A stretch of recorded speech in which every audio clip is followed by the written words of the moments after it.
મારા મોતિયેથી મુખા મારા મેરડીના સેવકો લ્યા ઓફળજો એ નેપાળાની મેરડી બોલી ઈગર ભો બોલ્યા 21-22 ની કલમ છૂટી એટલે આપણે કુવામાં ભૂસકો મારો અને 21-22 ઉપર આ દોઢ છૂટ્યો છે અને આ સંધણી બંધણી મારી હે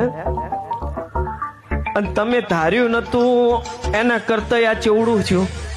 તે સભાવાળો આજ બોલીને જઉં છું કહીને જઉં છું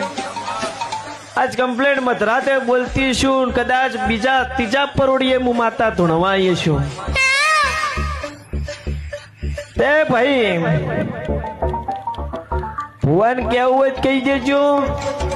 મંડળના સેવકો કહી દેજો આ ક્ષેત્ર પેલું ક્ષેત્ર ને બીજું ક્ષેત્ર ઓછું પડશે મારે મેલડીને મોટું આદરવાનું છે ઓ બાપો